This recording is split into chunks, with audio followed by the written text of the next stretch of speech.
যদি অন্যায়ভাবে আইনকে নিজের হাতে তুলে নেওয়া হয় এটা অপরাধ।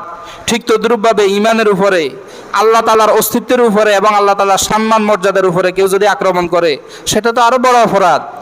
অতএব কোনো মানুষ যদি নিজেকে মুসলমান পরিচয় দিয়া আল্লাহ তাআলার ইজ্জতের উপরে, শানের উপরে, মর্যাদার উপরে, অস্তিত্বের উপরে আঙ্গুল তোলে, সেই আঙ্গুল তো ভেঙে দেওয়া রাষ্ট্রের দায়িত্ব।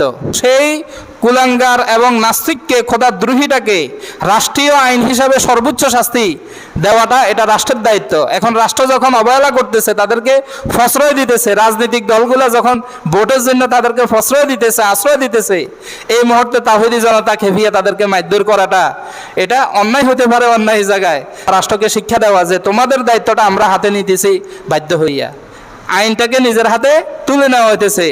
এজন্য সর্বোপরি বিশৃঙ্খলা নয়, যারা মুমিন তারা মুমিন ইমানদার হইয়া তাদের মুমিন মুসলমানিত্বকে ধারণ করবে, এটাতে কোনো আপত্তি নাই।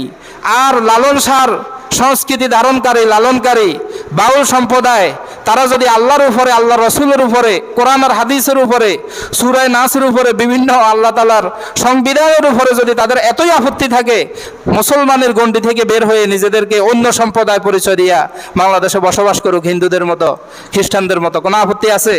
কোনো আপত্তি নেই। আল্লাহ তাআলা এ ধরনের বদ আকীদত থেকে, শিরিক থেকে, কুফর থেকে আমাদের সকলকে, আমাদের সমাজকে, আমাদের দেশটাকে নিরাপত্তা দান করুন। সকলে বলি আমিন।